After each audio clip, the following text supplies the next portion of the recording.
Значит, продолжаем дальше.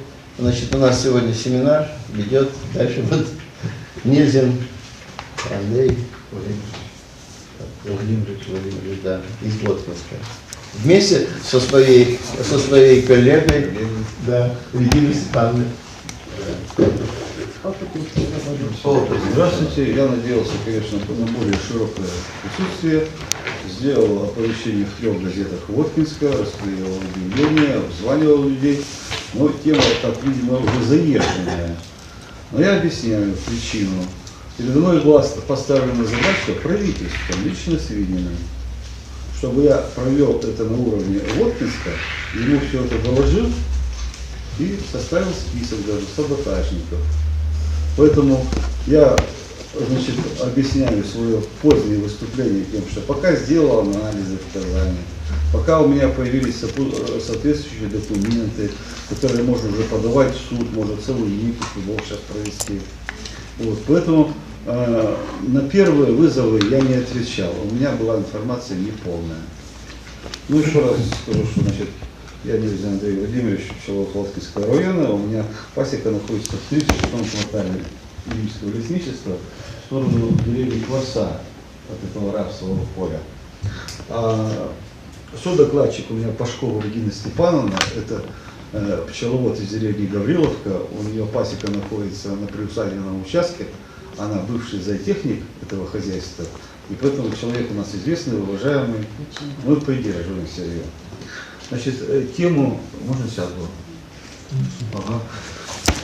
Тема будет разбита на 2 части. Первая, а можно и на 3. Первая, собственно, массовая гибель пчел. Второе, как у нас происходило расследование именно в Воткинском районе. И третье, лечение от отравления, зарубежный опыт. Все-таки пасека у меня 125 семей, и когда все вот они так вот сыплются, имеется возможность статистически наблюдать, выбрать правильные методы.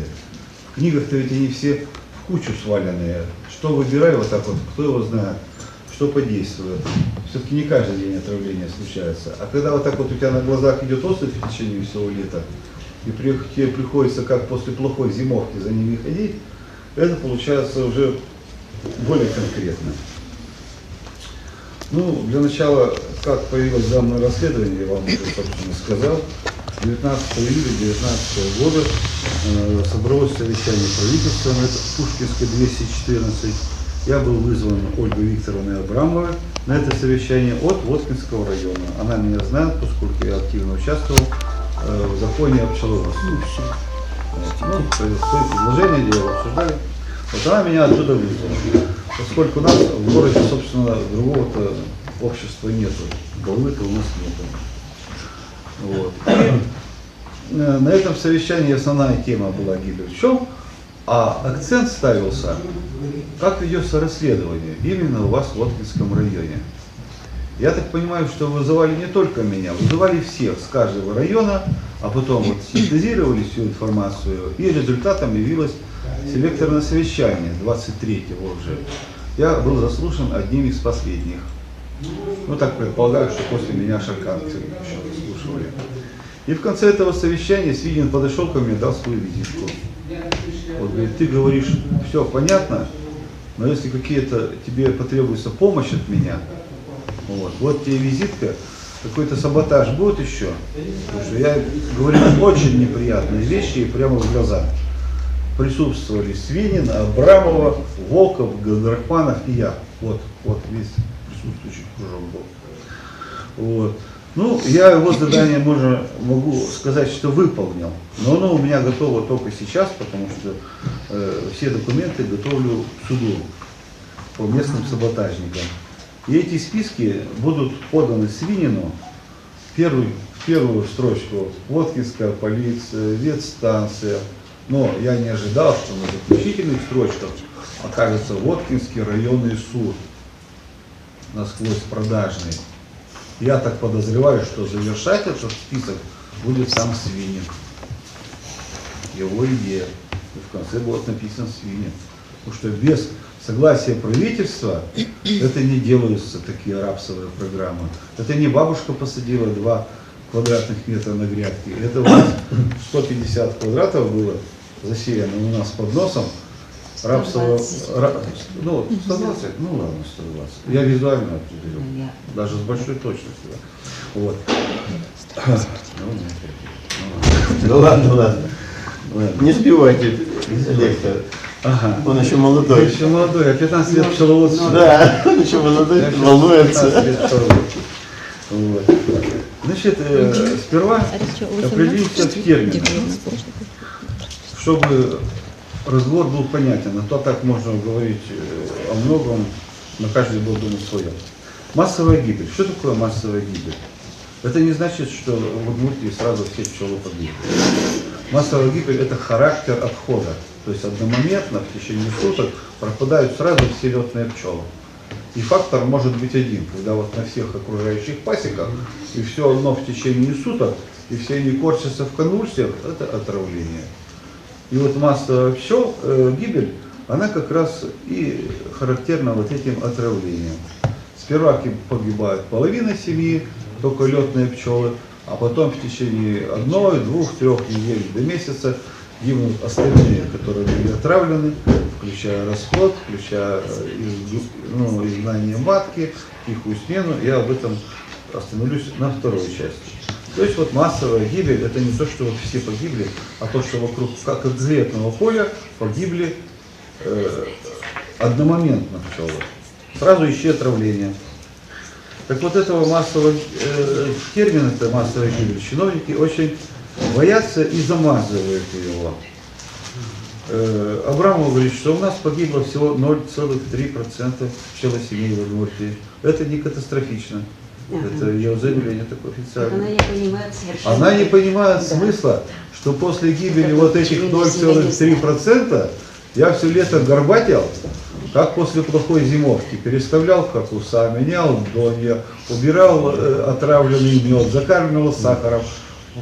Пришлось больше 10 мешков сахара у меня ушло, хотя обычно 2-3 мешка уходило, чтобы просто пчелы активно за крышечками закрыли мед, подготовились к зиме. А тут ну что такое? Так вот эта массовая гибель, она должна именно ассоциироваться с отравлением. Еще почему они боятся этого термина? Ведь на все мои письма, которые я писал Габдрахманову, а он мне делал ответ, он пишет: в отдельных случаях, в отдельных районах были отравления пчел, но никогда не предпринимают термина массовое. Потому что массовое – это стихийное бедствие. Оно происходит не потому, что Вася, Коля, Петя набодяжил или проехался 2 раза по одной полосе. Оно происходит потому, что вся вертикаль была задействована неправильно. Неправильно был сделан выбор препарата, неправильно были сроки определены. В конце концов, кто эту программу у нас разрабатывал, они просто не дали людям приобрести целую линейку нормальных химикатов, которые бы позволили культурно обрабатывать этот рапс. Информации не было совершенно. Ну, информации-то не было. Но дело в том, что у нас, например, агрохолдинг засевает средние поля, при этом рапса, и при этом имеет на своем подотчете всего лишь каротезион. Это самая дешевка последняя, 1800 рублей за литр она стоит. Вот. А другой-то линейки, которые требуются в экстренных случаях, как нынче случилось, их не оказалось, этих ядохимикатов. А нынче произошел внеплановый выход белокрылки. Она бывает, выходит в разные сроки, но нынче это был характер эпидемии. Вот начиная прямо с западной границы Удмуртии и до востока, до Шаркана, все это как вот полосой прошлось с 20-х числах июня. Вот. Здесь белокрылка, здесь Воткинский район накрыла она и Шарканский район накрыла. И нечем было обрабатывать. Не предусмотрели. Хотя средства есть. Я тому же свинину докладывал. Говорю, есть прекрасное средство. Арива. Американское. Стоит дорого. Пробовал сам, поэтому и заявляю. Я на капусте его пробовал. 3 часа срок действия. Вечером обработал, утром пчелы летают. Ну, другое. А им дали вот этот каротезион. И они сами знают, что его применять нельзя. И начали изворачиваться по-всякому. Наша Смоленцева, директор агрохолдинга, которая вот это вот все, забодяжила. Она применила циперметрин. Циперметрин – это бытовой яд. Он больше подходит для квартир. Блохи, тараканы, клопы – вот это циперметрин. Но у этих бытовых ядов сокращенное время действия. Людей не выселишь из квартиры на месяц или на неделю. Ну, на день-два люди уходят, да, к своим знакомым. У них продолжительность ограниченная тоже у этого циперметрина. Но он ведь не рассчитан для того, чтобы не проникать глубоко в растение, не накапливаться глубоко в тканях растения.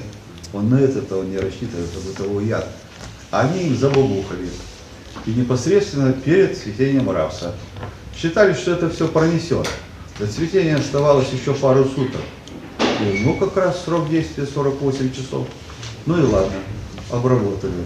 В радиусе вот этого поля, в радиусе от пчел, накрылось больше 20 пасек, больше 300 пчеловодов. Вот тоже говорят, а где у нас пчелы-то? А я когда кинулся считать, значит, больше 300 пчелосемей накрылось. Ну, конечно, в разной степени. У кого-то была массовая гибель всех семей, включая и улевые пчелы. У меня было сперва 50%, потом в течение месяца мерли. Вот. И пришлось их подлечивать. Половина осталась у нас, половина. Из 125 осталось 60. Вот. Вот это значит массовая гибель. Теперь, значит, рапс, медово-масличная культура. Последние 3 года, как принята эта программа выращивания рапса в Удмуртии, в свое время Ольга Викторовна много сделала полезного, чтобы продвинуть и восстановить производство льна. Вот. Это действительно наше. Вот. Правильно. А вот сейчас вот они, значит, взялись за рапс. А почему? Потому что, ну, у нас в советское время он возделывался, ничего страшного. Но он как возделывался? Когда лето хорошее было, вызревал. Ну, его на зерно, на масло, да. Когда лето нехорошее, его на силос. Он идет в добавление к кукурузе, он идет. Сам-то не идет на силос. А в добавлении идет. Если совсем плохо удался, или кто-то его сожрал, значит, запахивали на сидорат. Все было польза. А тут, значит, у нас появились иностранные заказчики. У нас, значит, рапсовая программа, это уже идет на экспорт. Это уже не как подсолнечник, который здесь вот на местном рынке. Основная прелесть рапса для экономики сельского хозяйства Удмуртии – это сделать рывок вперед, выйти на международный рынок. И здесь он получается довольно-таки дешево в наших условиях. Почему? Пчелы чужие, по умолчанию пчелы чужие. Значит, бесконтрольность, безнадзорность позволяет, которая любые методы совершенно применять. Хоть ты золой его присыпь, хоть ты циперметрином, никто не узнает, не будет даже заниматься. Хотя вот так вот анализ вот так вот показывают в полиции, что это преступление, ищите вора, кто это наделал, циперметрин. Вот так вот смотрит на меня по-дикому. Ну ладно, мы дальше познакомимся с этим делом. Так что рапс, он оказался очень капризной культурой. И к нему надо бы подходить-то, ну, с большим умом, с большим искусством. Я бы, например, не взялся на месте Абрамовой, не рискнул. Вот. Все-таки рапс это не подсолнечник. Не она решала, наверное. Может быть и не она. Но предупреждаю вас, что в прошлом году было засеяно больше 26 тысяч гектаров. Позапрошлом где-то 8-9. Сколько это? Ну, к вам можно обращаться как к компьютеру. Да, это... Вот. И эта цифра вот так вот она идет вверх, я не знаю, она что-то сбросит, она что-то с нами сделает, эта цифра. И не хотят сворачивать с этого пути. Ну ладно. 26 тысяч. 26 тысяч. Ужас. Да. Ну так вот, прогрессия это очень резко идет. 8-9 тысяч, 26 тысяч, первый год просто на семена его вот. А сейчас мы будем, значит, постоянно с этим рапсом контактировать. В Ульяновской и Саратовской области на это уже налетели. Они уже налетели 10 лет назад, Я посмотрел по интернету, и знакомые у меня есть. Вот. На первых порах рапс был хуже воротоза для них. Это рапс, это говорит, хуже воротоза. Казалось бы, это недонос. Нам надо радоваться. А вот то, как на нем наши применяли пестициды, это было хуже воротоза. Но они вышли как? Все-таки там степная зона, там все-таки распространено кочевое пчеловодство, там павильонное пчеловодство, там, ну и Гошин вот это, да. Они, значит... Мобильные ребята. Мобильные ребята. И вот за счет своей мобильности, они вот этот консенсус, у них все-таки наладится между аграриями и пчеловодами. То есть только знают, как будет опылять, они сразу оттуда уезжают. А им-то ведь нужны пчелы для опыления. Любой здравомыслящий аграрий понимает, что это не его заслуга рапс. Это больше половины его заслуга пчеловода, который подготовил вот эту армию. А они раз уезжают. И это заставило такие аграриев взять себя в руки, не зарываться, дисциплину, порядок. Вот. И вот по последним отзывам я смотрю, значит, Ульянов, Саратов, это наладилось. Но они уже привыкли к мелким потравам уже и мы начинаем привыкать. Я уже их замечаю. Вот. Но в принципе там вопрос решен. И решен за счет мобильности пасек. Вот. Если хочешь она потравить что-то или он, ну ты пчел не увози. Ну ладно, я тебе заплачу за опыление. Уже до этого дошло. Уже в такие цивилизованные рамки. Все. Ладно, я выращиваю пчел, я их отдаю тебе на заклание. Я понимаю, что я не получаю мед или получу, но сам не смогу им пользоваться. Вот. И тогда, значит, там все это решается. Но это там длилось лет 10, И у нас продлится не меньше. У нас условия еще хуже. Потому что у нас мелкие лоскутные поля, там вот поле 2 на 2 километра, 400 гектар. И все ровненько, и без людей.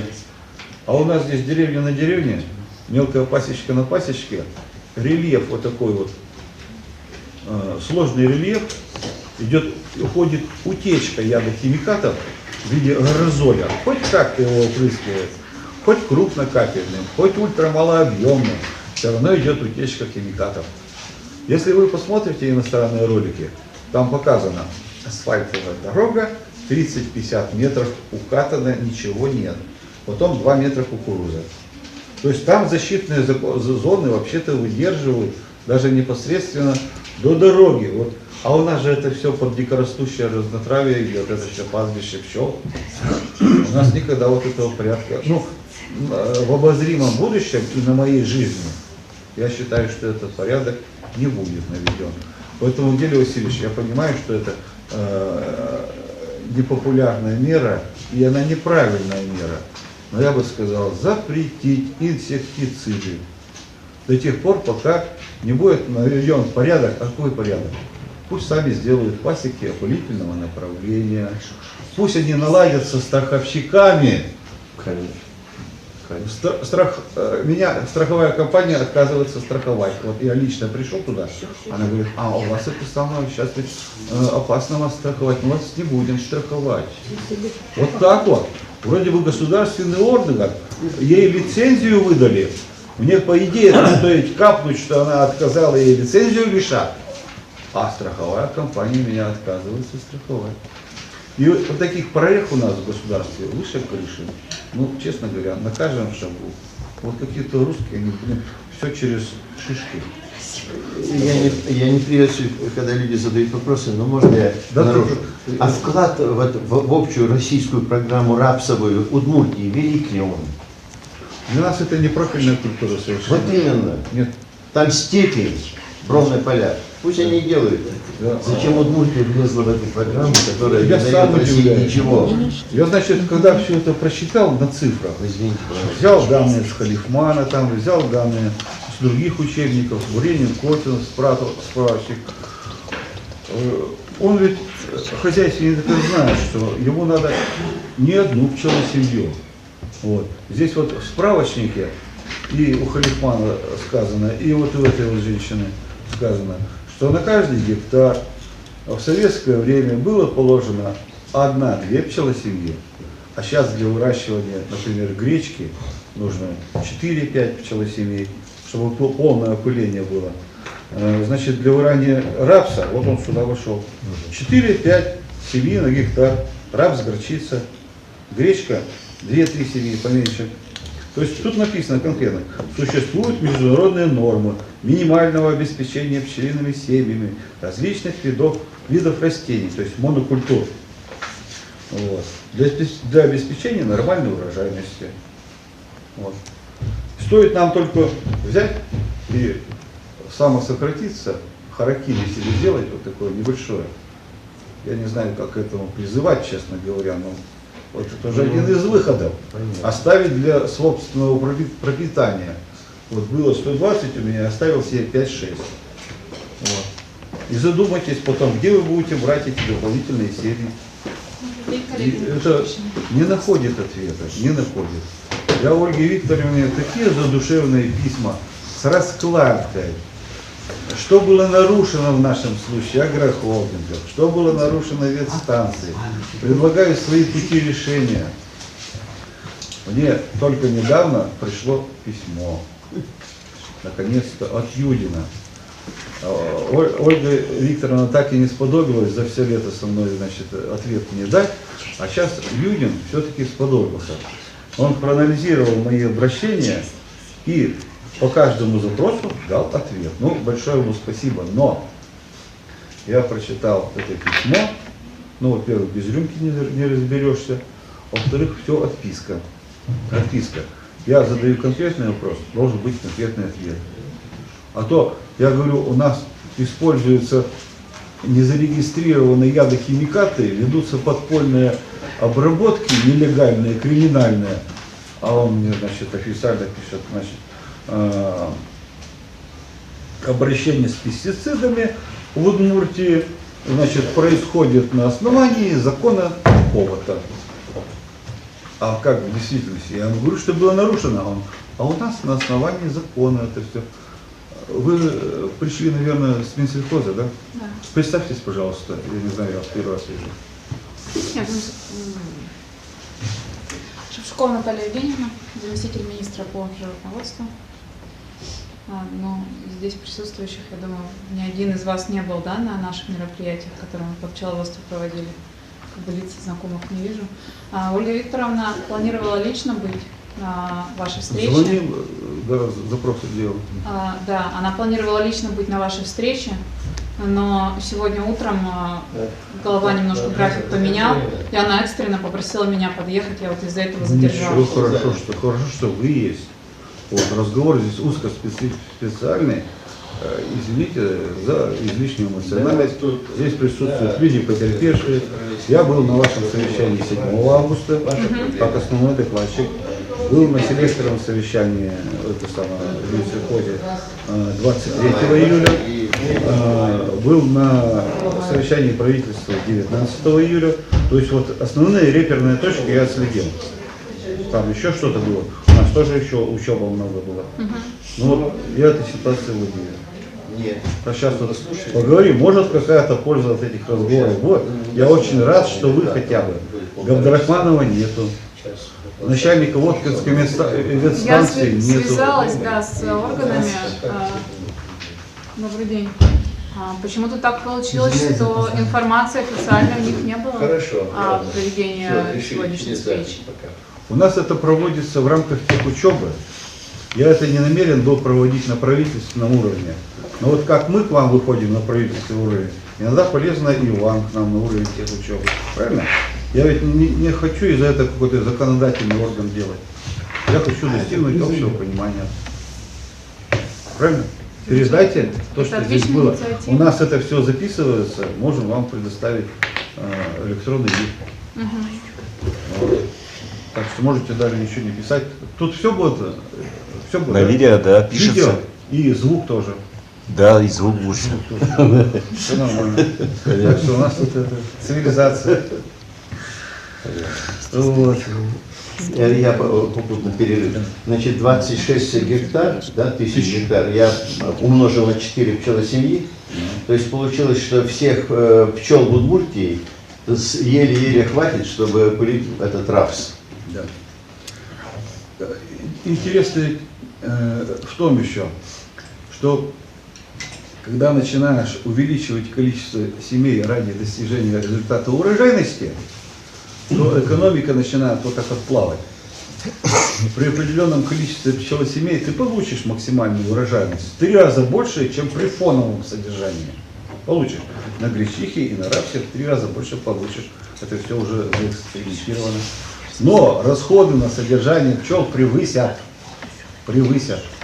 То, что мы сейчас пользуемся, допустим, фоновой плотностью, это у нас примерно вот на этом поле получилось где-то 2-3 семьи на гектар. Вот эти 300-400 семей вокруг этого поля, они его свободно опылили за бесплатно.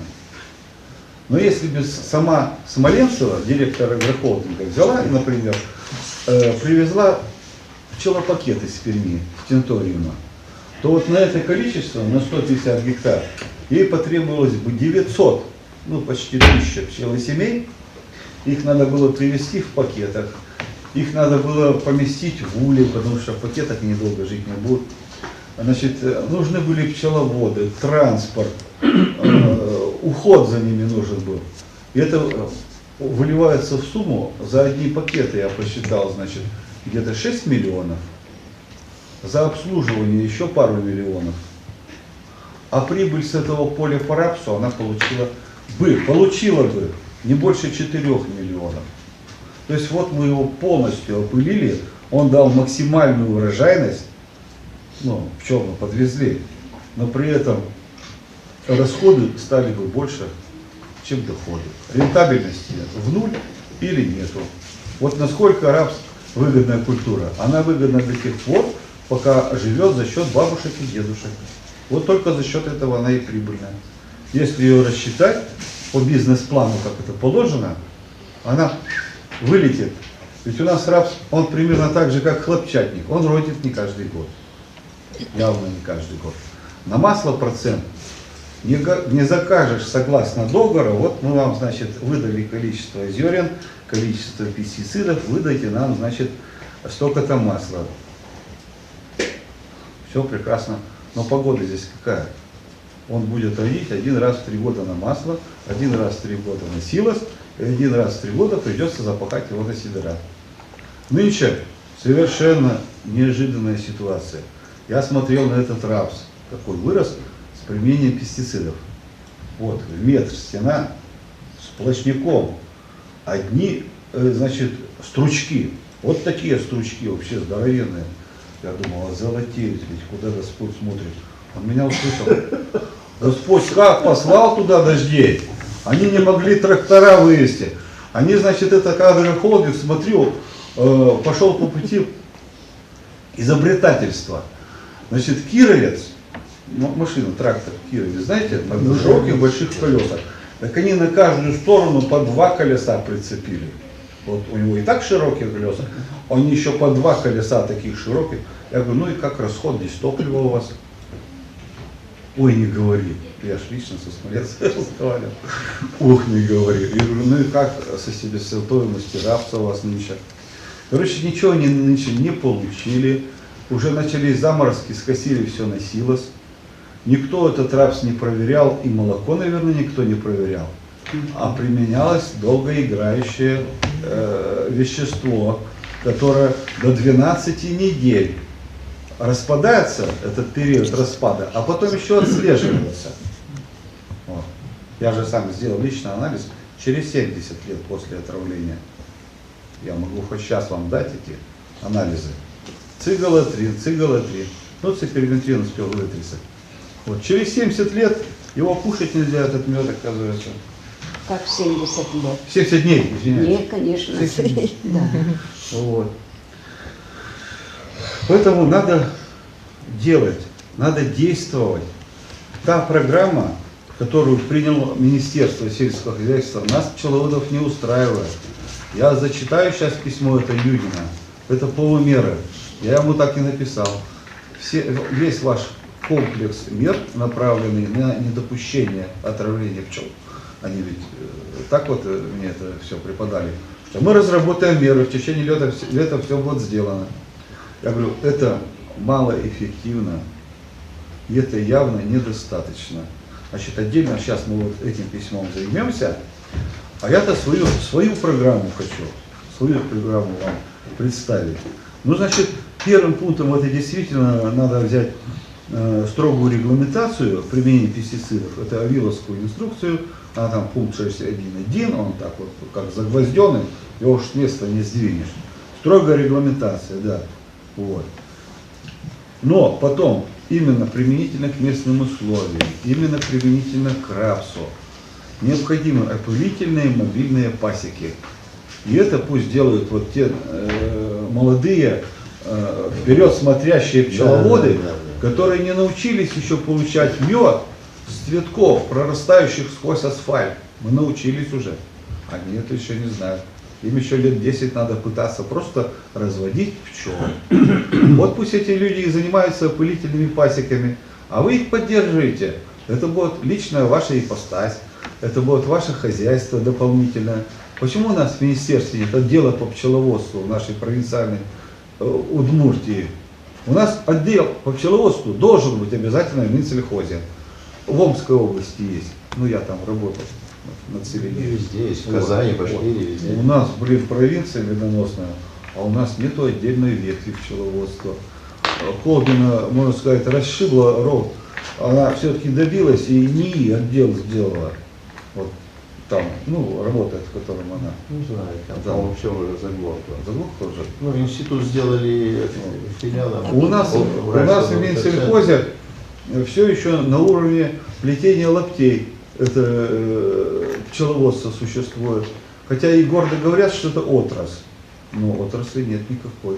Есть хобби, есть плетение лаптей, есть культура. Вот культура есть, культура сохранилась. Вот это не потеряйте. Культура в виде, значит, вот этих бабушек и дедушек.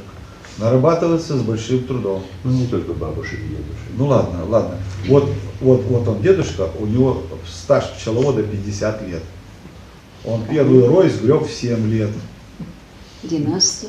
Вот, так не династия, просто я его спрошу, он мне 2 слова скажет, все понятно. Я свою программу, 5 пунктов хотел озвучить, Да, 6. пожалуйста. Вот на втором вы меня перевели. Извините. Первое, Повторите снова. строгая регламентация по Авилову. Второе, это уже чисто наше местное должно быть. Опылительные мобильные пасеки. Наука все советское время язык и зубы съела о том, что они необходимы. О том, что польза от опылительной деятельности в 200-240 раз превышает цену меда. Почему до сих пор вот эта очевидность у нас не реализована? Ведь это должен реализовывать не конкретный пасечник, которому нужен вообще-то мед. Нет, еще это опылительная деятельность. Это государственные структуры должны этим заняться. Сейчас очень удобный момент, очень удобный. Есть потребность, вот, спрос есть. Есть люди, которые нечем заняться. И деньги лишние есть. Честно говорю, деньги лишние у вас. Вот. Теперь конкретно уже переходим. Вот даже к тем семьям, которые у населения. Страховка пчелосемей обязательно должна быть. И страховка, не мы себя должны страховать. Страховать себя должен человек, который ведет опасный вид деятельности, то есть применяет ядохимикаты. Как водитель выехал на улицу, значит, сел он в транспорт, средство повышенной опасности, и он должен свою ошибку застраховать. Я страхую не то, что кто-то в меня въедет, а то, что я кого-то въезжу. У меня может сознание отключиться, у меня может все что угодно. Вот. Кто-то позвонил, кто-то что. Страховка должна быть, я считаю. Правильно? Вот. Ну, с тобой это давно уже обсусолили. Оплата за выращивание семей. Так или не так, но по-всякому, если будут рапс выращивать вблизи деревень, на удалении их менее радиуса лета пчел, семьи в любых деревнях, семьи будут страдать. Да. У нас это как цыплята, как курята, у нас все это как домашнее хозяйство. Мы их, конечно, иногда даже и не считаем. Но это бьет по карману. А бьет по карману это ваша деятельность, это программа рапса. Вот. Надо обязательно выплачивать людям за выращивание семей. Диких-то пчел ведь не осталось уже. Да. Вот только что мы предоставляем, то и есть. Я уже сравнительные данные дал. Гораздо проще и гораздо культурнее будет наладить работу с местным населением, чем затрачиваться каждый год на пакеты. И кто вам эти пакеты-то предоставит в конце концов? Ведь даже Раиль Хисматуллин, ну, этот директор Тинториума, у него нету таких мощностей, что вот тебе на каждое поле по 1000, значит, пакетов. Да нету у него таких мощностей. У него другая задача-то вообще. Ну, почитайте, что. Ну, он толковый мужик, конечно. Ну так, ладно, не буду я его критиковать. Дальше идет оплата анализов меда на пестициды. Сейчас у нас это сделано совершенно дико. Программу включили, а лаборатории-то нету на пестициды. Почему мне пришлось нынче ехать 14 тысяч всю мою пенсию затратить на то, чтобы, значит, своих пчел исследовать и мед исследовать? То есть я должен же знать, что мне с ними делать. Их надо или закуривать всех, а мед продавать, не продавать, я же не знаю. Я буду преступник. Есть закон серьезный по качеству продуктов животноводства. Его никто это еще уголовную ответственность не отменял. Я являюсь производителем. Пусть даже у меня ветпаспорта нет. Пусть я так вот, нелегал, да? Ты произвел продукт, ты его всучил, ты за него деньги получил, вот тебе статья. Вот. Я свой мед ничего не продавал. Оплата анализов меда, я сказал, нужна собственная лаборатория. Об этом даже, знаете, уже дети говорят. Я я неделю назад давал объявление об этом семинаре. И мужичок, который набирал, наборщик перца, у него в голове информация-то солидная. Говорит, а что это у вас? И то до сих пор, и анализов нету, и лаборатории нету. Что вы хотите? Ой, говорю, слушай, я уже зубы съел на этом. И вот из этих пунктов, применительно к местным условиям, должна выстраиваться рапсовая программа. Это очень сложно. Это очень сложно. Вот я не знаю, как вы в нее ввязались, Гелий Васильевич тоже говорит, что если все посчитать, да ну ее бы нафиг, эту рапсовую программу. Сейчас ни культура населения этому не соответствует. Надзорных функций почти никаких не осталось. Минсельхоз с себя снял надзорные функции над хозяйственниками, которые по своему усмотрению могут применять пестициды в любое время, сгрузили полностью на физическое лицо. Ну как вот это? Гадарахманов себя нынче отдал эти надзорные функции. Он мне пишет письмо. Значит, с 1 января или с 1 августа от нас устранены надзорные функции. Теперь к нам не обращайтесь. Это переведены надзорные функции в федеральный отдел, в Кировскую область. Федеральный отдел ветеринарии там организовали. А наши будут решать только часть вопросов. И Минсельхоз вот так же, несмотря на кризисную ситуацию, конфликтную, несмотря на новую программу, а как вы ее собрались вводить-то? Лично из слов Абрамовой, из уст Абрамовой слышал, что она заявила, рапс у нас приоритетная культура, но пчеловодов я в обиду не дам. Ну, это ведь все знают вот, на селекторном совещании. Рапс у нас приоритетная культура в Удмуртии. Вот не картошка сейчас, не кукуруза, не ячмень, рапс. Ну, вы увидите, как это будет делаться. Вот. Ладно, я это, немножко... Значит, мои программные пункты вот такие. Вы можете, конечно, свои программные пункты, обращайтесь непосредственно в Минсельхоз, узнаете их реакцию. Ну и давайте вот к этим... А к программе можно что-то добавлять? Да, давайте. Пока вот тут нет экономики и расчета. Нету. Вот, может быть, это включить все-таки. А я не знаю. Экономическая обоснованность рапсовой программы, если она будет, да, вот ваша программа, она требует экономических расчетов, правда? Вот. Вот если бы добавить это еще. А что, в школе-то не учили, что ли? Нет, так вы Вы же пишете это для кого программу? Для Минсельхоза. Так вот вы напишите, чтобы они должны экономическое обоснование сделать этой программы. Бизнес-план должен быть Да, обязательный. да. Все. Мое предложение. Ну, так мое только тоже, но я не Извините, знаю, как они пожалуйста, это...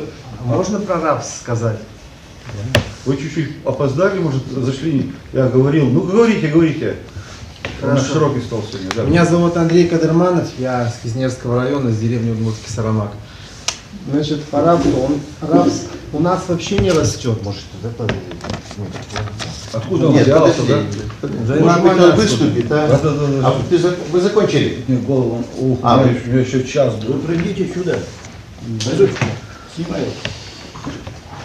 Здесь куда нужно или как? Можете сесть. Вас Можете будут встать. демонстрировать по телевидению по всей Удмуртии и Да, России. снимаю. Имейте в виду. И на Можете раз- отказаться от выступления. На федеральный уровень Рапс у это нас будет не заслано. растет. Вот если он в Башкирии, да, вот он в Башкирии он плохо растет. У нас тем более он не может расти. То есть вот эти эксперименты по выращиванию рапса там, они, это утопия вообще. В Татарстане вот он растет, ну, у них там есть программа, у них они повышают вот эти вот, как сказать, вот эту рапсовую программу, как говорите, да. То есть посевы рапса они будут увеличивать. Ну, и связано с тем, что завод Минихановский, у него очень большие объемы, и тот объем рапса, который сейчас в Удмуртии, Татарстан, с Башкирии довозит, да, вот, он недогруженный, поэтому рапс увеличивает. Но прибыли, как сказала министр, сельскохозяйства, который вот ушел в прошлом году в Татарстане, как он сказал, прибыли от этого рапса мы не имеем, зачем нам его выращивать. То есть вся прибыль остается, она в офшорах. То есть какая схема? А рапс, отсюда масса или семена там чего-то продается, с завода уходит за границу по низкой цене. Потом уже там через фирму прокладки, вся прибыль в этих прокладках остается. То есть вот такая схема. Бюджет от этого ничего не имеет. Ни российский, ни татарский. Ну, удмуртский тем более вообще в стороне остается. Вот такое движение по рапсу. По анализам, значит, в этом году будут цены снижаться, то есть, как сказал заведующий лабораторией, вот этой лаборатории при НИИ в Казани, который как раз делает анализы все, анализы будут в этом году они пытаться снижать, потому что очень дорого и очень много, большой завал анализов, на самом деле очередь. Вот его Александр Маратович зовут, молодой парень, он будет снижаться, ну, пытаться, по крайней мере, будет. То есть вот такое движение. Что касается остатков этих вот химикатов, если там фосфорорганика, то есть аналоги, это фосфорорганическое вещество, там бывают, это аналоги фосгена, зарена, замана, то мы все из школы знаем, что они быстро распадаются, потому что на территорию противника нужно зайти, который, короче, отравлял фактически. Это боевые. Да, это боевые отравляющие вещества. Да, Эти всё пестициды, понятно. которые фосфорорганика, это такие же у них воздействия, только такие же воздействия основаны на износе живого организма вследствие таких быстрых импульсов. Мы тут слушаем. То есть это удушье от этого наступает и прочие, и последствия астмы, бронхиты. Ну, долго, наверное, Вот часть такое еще. движение. Приезжайте. Что касается Ага. Ладно. опыления рапса, то вот эти пасеки, там, пакеты, это тупость. Здесь промышленное С пчеловодство... точки зрения тенториума, это вот такой ход. Нет, ну тенториум пусть они один-два раза лохов нашли и собирали.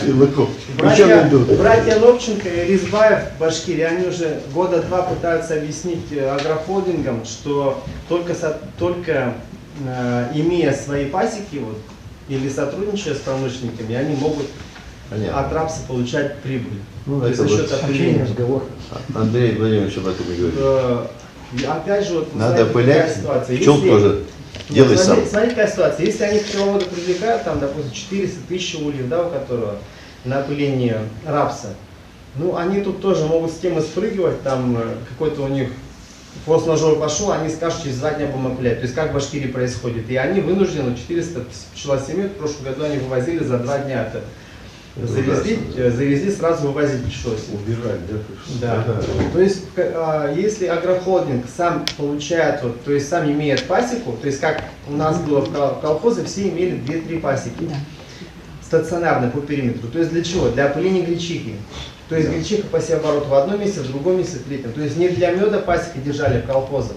Ее на мини-вот. Вот если агрохолдинг имеет пасеку, допустим, 500 в 1000 ульев, да, Ну а он будет заниматься опылением. Доход там он не будет смотреть с этого. То в этом случае уже агрохолдинг применяет более щадящие технологии. То есть экологические. Ну да, пчелы-то свои. Да, есть на сегодняшний день технология выращивания рапса без химикатов. Мазитовым и Левиным разработанная. Мазитов он еще с Шаймиевым работал.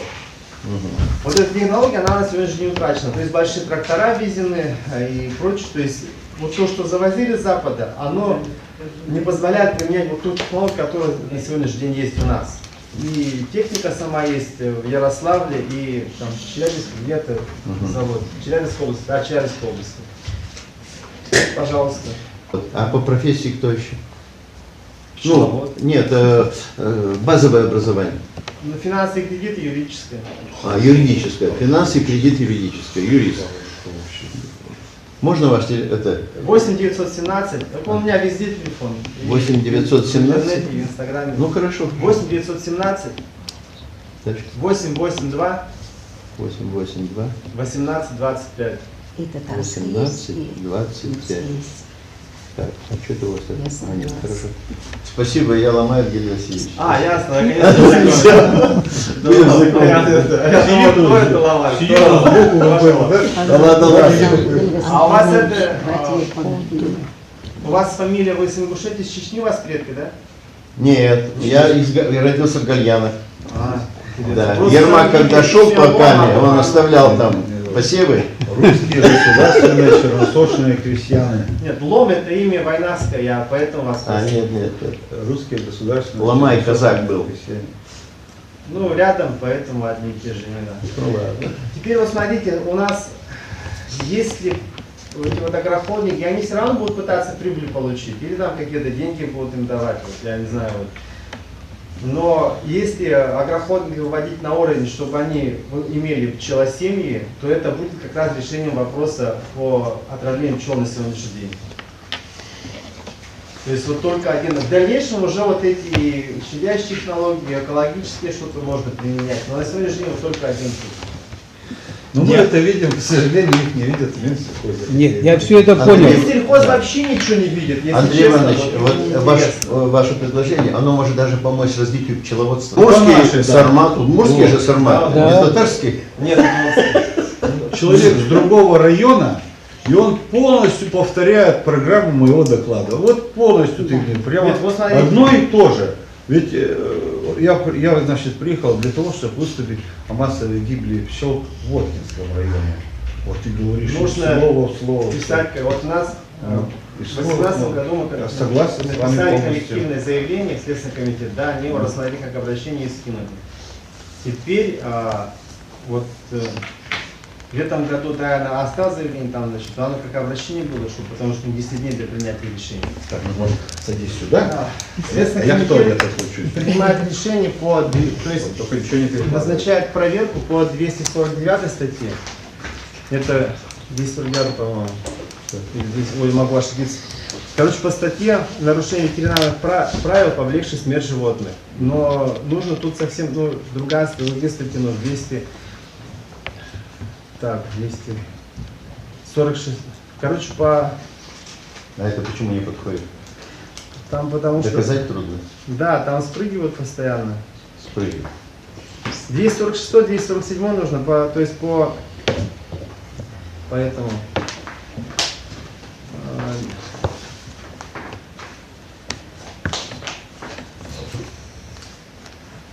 Ну, везде так делают почему-то, но не получается нигде.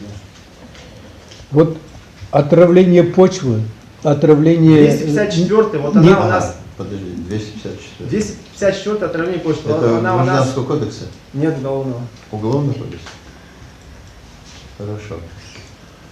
Хорошо. А у вас адвокаты есть хорошие юристы, которые вас поддерживают при подаче таких? Нет. Вы сами? Да, адвокаты не хотят заниматься этим делом. Один хотел помогать, ну... Да, вот 246 это нарушение правил охраны окружающей среды. То есть 246 это нарушение вот как раз санитарных правил, создавшее угрозу жизни и здоровью населения. 247 это уже смерть животных, то есть в том числе уменьшение биомассы пчел. Но 246 не подходит. Почему? Трудно доказать, что У нас не та защитная зона. Трудно А доказать, что распыление? ваше здоровье ухудшилось в связи с этим. Зачем угроза? А, угроза? Конечно, там, угроза. там идет именно создание угрозы Ну, понятно. населению. Понятно. Практика по 246 есть именно по свалкам. Там судебной практики полно, но по свалкам. По Понятно. химикатам нету. А идет когда распыление. Вот у нас как было, 2 эпизода, 1 и 10 июня в этом году полиция зафиксировала именно нарушение санитарно-защитных зон при распылении химикатов. Ни одного этого нету. Ни одной административки по этому делу нет. Но сейчас прокуратура республики занимается. То есть прокуратура республики, я говорю, хочу сказать, что на сегодняшний день хочет работать именно по нарушениям, связанных с отравлением пчел населения, по химикатам. То есть они сегодня этим готовы работать. Нужно, пишите коллективное заявление в прокуратуре республики. Вот все подписи Если чем собрать. больше там будет заявлений вот этих вот, они будут работать. И тогда вот как раз агрохолдинги пойдут уже на Значит, у контакт. вас с кем-то был контакт и прочее в этом.